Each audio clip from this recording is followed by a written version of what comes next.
নমস্কার, আমি কবিতা awakening 169 taro কবিতা channel থেকে আপনাদের সবাইকে ওয়েলকাম জানাচ্ছি। আমি চলে এসেছি আজকে 2025-এ কুম্ভ রাশির রিডিং নিয়ে।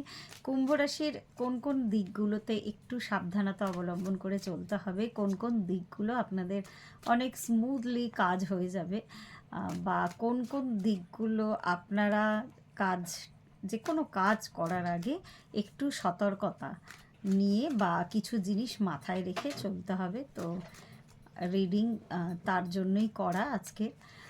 আর অ্যাঞ্জেল গাইডেন্স অবশ্যই আছে, অ্যাঞ্জেলরা আমাকে হেল্প করেন আপনাদের ট্যারো কার্ড গাইডেন্সের জন্য। তো দেখা যাক 2025 কুম্ভ রাশির ভবিষ্যৎ কি হতে চলেছে। এটা জেনারেল রিডিং, তো সবসময় জেনারেল রিডিং করার সময় আমি একটা বিধিবদ্ধ একটা সতর্কীকরণ করে দিই। এটা 70-80% মানুষের সাথে রেজোনেট করে।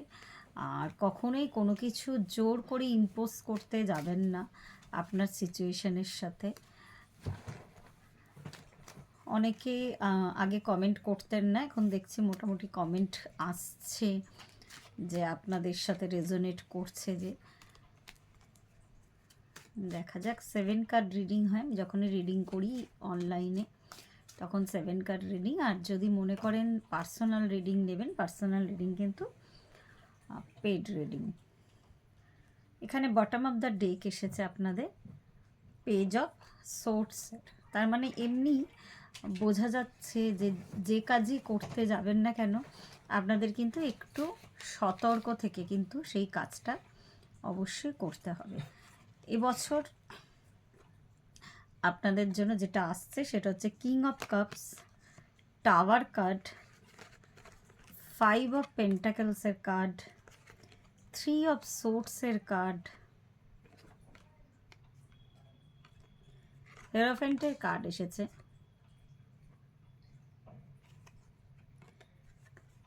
অনেক শর্ট কার্ড আপনাদের রিডিংয়ে এসেছে। আমি আগেই বলেছিলাম কি কি সতর্কতা অবলম্বন করতে হবে, আমি অবশ্যই সেটা বলে দেবো। 8 অফ সোর্স এসেছে, তার সাথে সাথে কিন্তু আপনাদের জাস্টিসের একটা কার্ড এসেছে।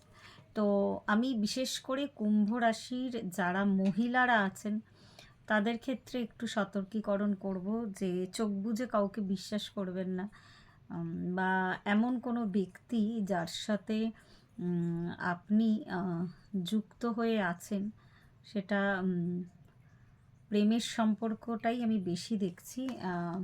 হতে পারে আমার কার্ড ওয়াইজ যেটা আমাকে ইনটিউশন দিচ্ছে যে আপনার থেকে বয়সে বেশ অনেকটা বড়, তো সেই দিক থেকে কিন্তু একটা বিপদ বা টাওয়ার মোমেন্ট আসতে পারে। তো ওর জন্যই সতর্কীকরণ, প্রধান সতর্কীকরণ দেওয়া। তো ইভেন তিনি যদি আপনার হাজব্যান্ডও হন তো সেই দিকটা একটু আপনাকে কিন্তু চোখ কান খোলা রেখে কিন্তু তার সাথে ডিল করতে হবে। এর মানে এই নয় যে কাউকে ভয় পাইয়ে দেওয়া, এর মানেটা এটাই যে নিজের যে চারিপাশে যা ঘটছে সেটা দেখার জন্য বা সেটা সেন্স করার জন্য একটু ওপেন থাকা। আর একটা কথা বলবো যে যাই হয়ে যাক না কেন পরিস্থিতি, আপনারা কিন্তু আলটিমেট গিয়ে কিন্তু আপনারা সাকসেস পাচ্ছেন। কিন্তু সেই সাকসেসটা পেতে গেলে আপনাদের বেশ মেহনত করতে হবে, বেশ কষ্ট করতে হবে। মানে খুব একটা অনায়াস সাকসেস কিন্তু খুব একটা আমি দেখছি না। সেটা আপনাদের 5 অফ পেন্টাকলসের কার্ড এসেছে, সেটা আপনাদের ফিন্যান্সের দিকটার মেনলি আমি বলছি। খুব একটা অনায়াস সাকসেস কিন্তু আমি দেখছি না। ফিন্যান্সের জন্য কিন্তু আপনাদের যথেষ্ট এফর্ট দিতে হবে। আর কোনো কিছু যদি মনে করছেন স্টার্ট করবেন বা নতুন কোনো প্রজেক্ট শুরু করবেন, তো এখন খুব একটা ভালো সময় না, একটু আটকে যেতে হবে তার জন্য, বা একটু স্টপ থাকতে হবে। নতুন কোনো প্রজেক্ট মোটামুটি মিডিল অফ দ্য ইয়ার থেকে শুরু করতে পারেন। আর কুম্ভ রাশির যারা আর কি ছোটো ছোটো ছেলেমেয়েরা আছেন তাদেরও পড়াশোনার ক্ষেত্রে বলে রাখি, পড়াশোনার দিকটায় বেশ মেহনত করতে হবে। মেহনত করেও কিন্তু রেজাল্ট যেটা আপনারা পাবেন, মানে যতখানি খাটবেন তার ফলই কিন্তু পাবেন। মানে এক্সট্রা যে লাক যে আপনাদের খুব একটা সাথ দেবে তা কিন্তু নয়। তো সুতরাং বেশ ধৈর্যের সঙ্গে এই বছরটা কাটাতে হবে। আর যেদিকটা ভালো আমি সেদিকটা দেখছি। অ্যাকচুয়াল কারোর উদ্দেশ্য যদি ধরা পড়ে যায় বা কারোর ব্যাড ইন্টেনশন যদি ধরা পড়ে যান, আমার কাছে তার মতন ভালো আর কিছু হয় না। সেটা হয়তো আপনাকে সাময়িক একটা কষ্ট দেবে, কিন্তু আপনাকে কিন্তু বড় কোনো ক্ষতির হাত থেকে বা ইন ফিউচার বড় কোনো সমস্যার হাত থেকে কিন্তু সেটা বাঁচিয়ে দেবে। আর কুম্ভ রাশির আরেকটা কথা বলে রাখি যে রেড কালারের ড্রেস এবছরে একটু অ্যাভয়েড করে চলবেন। লাল ড্রেস, হ্যাঁ, লাল ড্রেসটা, লাল কালো মানে এই ডার্ক শেডের জামা কাপড়গুলো একটু অ্যাভয়েড করে চলবেন। তার বদলে আপনারা একটু লাইট শেডের জিনিসপত্র কিন্তু পরতে পারেন। আর যাদের অলরেডি বিজনেস চলছে বা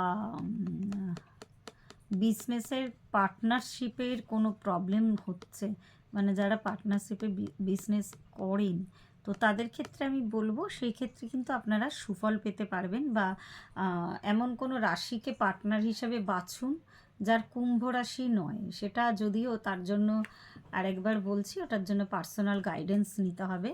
তাহলে কিন্তু আপনাদের ব্যবসা ভালোই চলবে বা রমরমিয়ে চলবে, এইটুকু আমি বলতে পারি। তো সেটাও সিলেক্ট করাটা একটা ব্যাপার, সেটার জন্য কিন্তু আপনাদের কনসালটেন্সি নিতে হবে। আর বাকিটা ওই যে বললাম যে আপনাদের বৈবাহিক জীবন বা প্রেমজ জীবন মোটামুটি যাবে। মানে বেশ এমন কিছু নয় যে সঙ্গে সঙ্গে খুব ভালো কিছু ঘটে যাবে বা খুব ভালো মানুষ আপনার জীবনে আপনি পেয়ে যাচ্ছেন। বিয়ের সম্ভাবনাটা এই বছর একটু কম আছে। যারা মনে করছেন বিবাহযোগ্য বা বিবাহযোগ্যা, একটু শেষের দিকে, বছরের শেষের দিকে তারা কিন্তু বিয়ের দিকে এগাবেন। হতে পারে এখন কথাবার্তা পাকা করে রাখলেন, কিন্তু একটু বছরের শেষের দিকে এগাবেন। মানে ওভারঅল বছরটা আপনাকে একটু ওয়াচে থাকতে হবে। যে মানুষগুলোকে আপনার আশেপাশে যে মানুষগুলো থাকে বা যে মানুষগুলো সবসময় ঘোরে, তাদের অভিসন্ধি কী, এটা কিন্তু আপনাকে নিজেকেই নজর রাখতে হবে। তো আজকে কুম্ভ রাশির জন্য এইটুকুই রিডিং। আমার রিডিং আমি ভীষণ ছোটো ছোটো করি। আমি চাই যতটা জিস্ট দেওয়ার, মানে খুব ভালো ভালো ভালো ভালো ভালো কিন্তু আমি বলতে পারি না, যতটা তার কাজে লাগবে। আমি বারবার বলছি, যেহেতু জেনারেল রিডিং 70-80% রেজনেট করে, এর বেশি কিন্তু ডিটেল করা যায় না। তো ডিটেল করার জন্য কিন্তু আপনারা পার্সোনাল রিডিং নিলে তবেই কিন্তু ডিটেলিং করা যাবে, যেহেতু এখানে অনেকের এনার্জি এখানে ধরা পড়ে। তো আজকে কুম্ভ রাশির রিডিং এখানেই সমাপ্ত হলো। তো নেক্সট আমার মীন রাশি বাকি থাকলো 2025-এর জন্য। ধন্যবাদ।